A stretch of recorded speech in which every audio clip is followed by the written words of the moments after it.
అండి. నమస్తే. ఇడుపు కాగితం అని ఒక సినిమా టైటిల్ అనేది రిలీజ్ అయింది. దానికి తెలంగాణ లాంగ్వేజ్ లో రిలీజ్ అవుతుంది. మరి ఆంధ్ర లాంగ్వేజ్ లో ఏమన్నా సబ్ టైటిల్స్ ఇస్తారా, తెలుగు లాంగ్వేజ్ లో సబ్ టైటిల్స్ ఇస్తారా అని చెప్పి వ్యంగ్యంగా మాట్లాడుతున్నారు. దీని మీద మీ అభిప్రాయం ఏంటి? తెలంగాణ కావాలని కొన్ని సంవత్సరాలు బట్టి తెలంగాణ లాంగ్వేజ్ పెట్టే చాలా సినిమాలు చేస్తున్నారు కదా. ఇప్పుడు నాని ఎక్కువ తెలంగాణ లాంగ్వేజే కావాలని ప్రజలు కోరుకుంటూ తెలంగాణ లాంగ్వేజే సినిమాలు హిట్ కొడుతున్నాయని ప్రతి ఒక్కళ్ళకు తెలుసు ఆ మాట.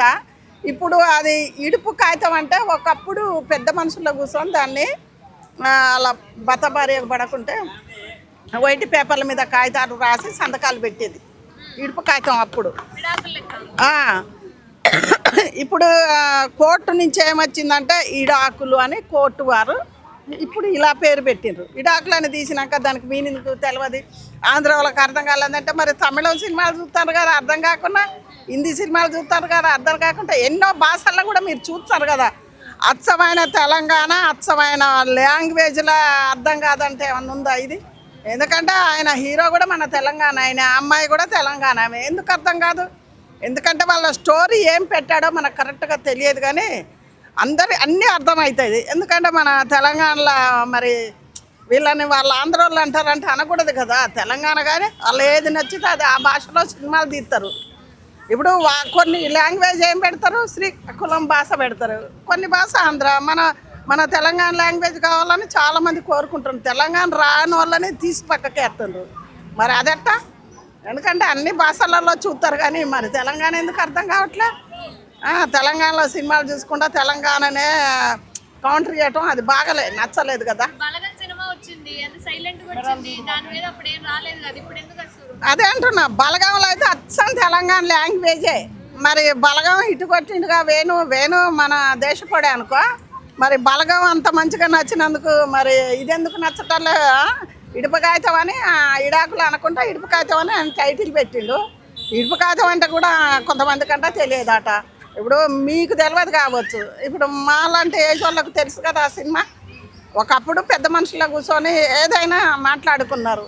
ఇప్పుడు కోర్టు జడ్జిమెంట్ ఏమని విడాకులని జడ్జిమెంట్ ఇస్తారు లాయర్లని పట్టి. అది ఇడాకులే కానీ ఇది ఇడుపు కాగితం అని ఈయన టైటిల్ పెట్టిండు.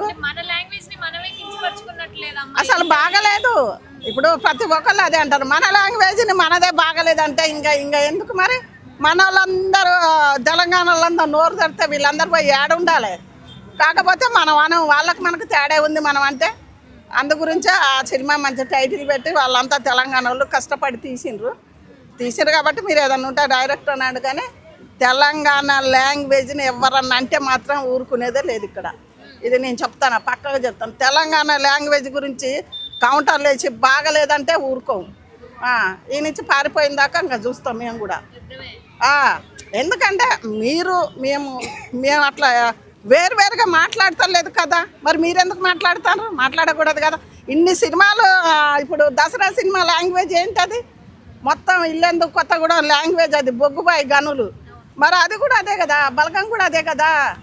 ప్రతి ఒక్కటి కూడా చాలా లాంగ్వేజ్లన్నీ మార్చి అదే బాగుందని టైటిల్ పెట్టుకొని తీసుకుంటారు.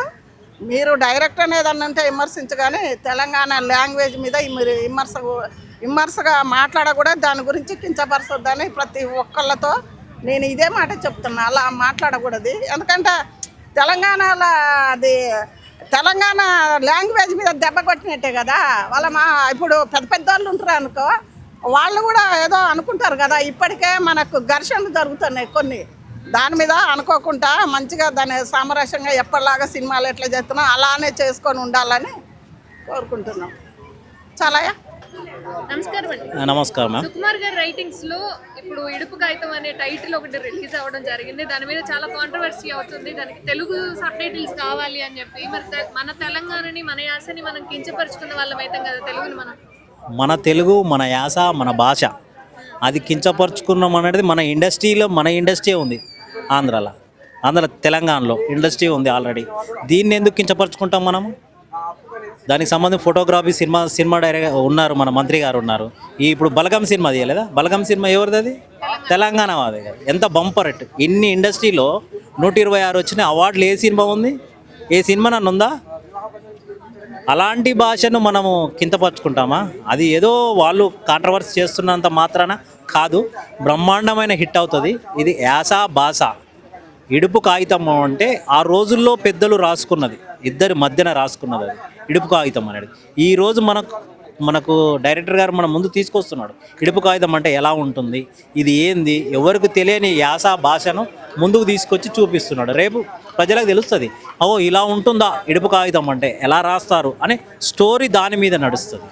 అప్పుడు తెలంగాణది యాసన భాషన తెలంగాణకి అందరికీ బ్రహ్మాండంగా ఉంది. బలగం సినిమాకి ఎన్ని సప్పట్లు కొట్టారో, ఎన్ని కన్నీటి పెట్టుకున్నారో, ఈ సినిమాకి అలా ఉంటుందని నేను కోరుకుంటున్నాను. నమస్కారం అండి. అండి రీసెంట్ గా ఇడుపు కాగితం అనే టైటిల్ సుష్మా గారి రైటింగ్స్ లో రిలీజ్ అవడం జరిగింది. మరి ఆ సినిమాకి సంబంధించి తెలంగాణ భాషకు సంబంధించి తెలుగులో టైటిల్స్ అడుగుతున్నారు కొంతమంది. మరి తెలంగాణ యాస అనేది తెలుగు కాదంటారా? ఖచ్చితంగా. అంటే ఇది ఏదైతే ఇడుపు కాగితం టైటిల్ మీద వచ్చిందో చాలా అద్భుతంగా నోటి కథ కాబట్టే దాన్ని ఒక మంచి యాక్టర్ ఆర్టిస్ట్, చాలా సినిమాల్లో చేసినటువంటి ఒక మంచి ఆర్టిస్ట్ని ప్రియదర్శిని ఎంచుకోవడం జరిగింది.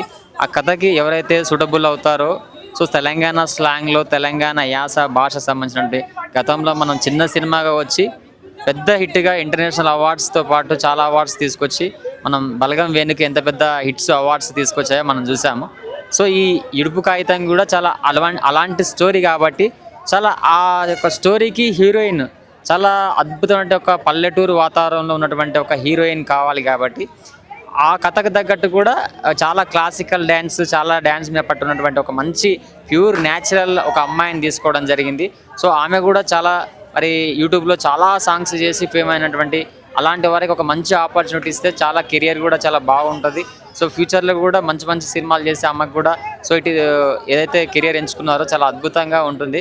సో మీరు అన్నట్టు సుకుమార్ సార్ రైటింగ్ సంబంధించినటువంటి ఈ సినిమాలో సో బన్నీ వాసు మరి ప్రొడ్యూసర్గా చాలా పెద్ద బ్యానర్లో ఈ యొక్క అంటే పెద్ద సినిమా రేంజ్లో చిన్నగా మొదలై పెద్ద సినిమాగా హిట్ కొట్టాలని తపనతోటి ఈ యొక్క స్టోరీని డిజైన్ చేయడం జరిగింది. సో అంతే విధంగా ఈ యొక్క సినిమాల్లో ప్రియదర్శి యాక్టర్స్ మనం చూసాం గతంలో ఆయన చేసినటువంటి సినిమా బల్గం కానీ మల్లేశం కానీ చాలా సినిమాలు యాక్టర్గా కమెడియన్గా కొన్ని ఆయనకి హీరో అంత కెపాసిటీ వెయిటేజ్ ఉన్నటువంటి యాక్టర్ మన ప్రియదర్శి గారు. ఆయన చేసినటువంటి మిరాకిల్స్ మనం చాలా సినిమాలు చూసాం. సో ఈ సినిమాలో కూడా చాలా మంచి కథ, అంటే ఈ యొక్క ప్రాంతాలకు తగ్గటువంటి భాష తగ్గటువంటి ఒక మంచి కథ. సో చాలామంది ఇప్పుడు మీరు అన్నట్టు చాలా కొద్దిగా కాన్సర్వేటివ్ ట్రోల్ చేస్తున్నారు, కానీ అది ఏం ఉండదు. తప్పకుండా ఇది బన్నీ వాస్కి అదేవిధంగా ప్రియదర్శికి నాగదుర్గకి సో మంచి అలా బ్యానర్కి తప్పకుండా ఒక మంచి తెలుగు మూవీ అవుతుంది. తప్పకుండా మంచి అవార్డ్స్ కూడా రావాలని నేనైతే కోరుకుంటున్నా. సో ఎస్పెషల్లీ నాగదుర్గ గారు ఆమె నల్గొండ ప్రాంతానికి చెందిన ఒక మంచి క్లాసికల్ డ్యాన్సర్గా చిన్న ఒక డ్యాన్స్ స్కూల్లో నల్గొండలో చిన్న కార్యక్రమాలు చేసుకుంటూ డ్యాన్స్ నేర్చుకుంటూ యూట్యూబ్లో మంచి పేరు సంపాదించుకొని ఈ యొక్క మంచి సినిమాలో సెలెక్ట్ కావడం అనేది నిజంగా కంగ్రాచులేషన్ నాగదుర్గ గారు. మీరు ఇలానే మంచి సబ్జెక్టులు సెలెక్ట్ చేసుకోవాలని. ఇంకోటి బన్నీవాస్ గారు ఈ సినిమా గురించి ఈ అమ్మాయి నాకు సెలెక్ట్ చేయడానికి 15 రూల్స్ పెట్టిందని చెప్పేసి అందులో 6 తీసేసాను, 9 ఉన్నాయని చెప్పేసి రకరకాలుగా ట్రిస్టుల మీద ట్రిస్టులు ఇదొకటి 2-3 డేస్ నుంచి బాగా ఛానల్స్ మొత్తం వైరల్ అవుతుంది. అందరికీ నమస్తే, దిస్ ఈజ్ కరాటే కళ్యాణి. మీరు మంచి న్యూస్ చూడాలన్నా మంచి విషయాలన్నీ కూడా తెలుసుకోవాలనుకున్నా కూడా please subscribe V channel. Hello అండి, వీటీవీ సబ్స్క్రైబ్ చేయండి. హాయ్ అండి, this is actor Suman. So వీటీవీని లైక్ చేయండి, షేర్ చేయండి, సబ్స్క్రైబ్ చేయండి. Hi hello, I'm Shashirekha, Miss India. So వీటీవీని లైక్ చేయండి, సబ్స్క్రైబ్ చేయండి, షేర్ చేయండి. ఏమైనా డౌట్స్ ఉంటే కామెంట్ బాక్స్లో కామెంట్ చేయండి. Thanks for VTV.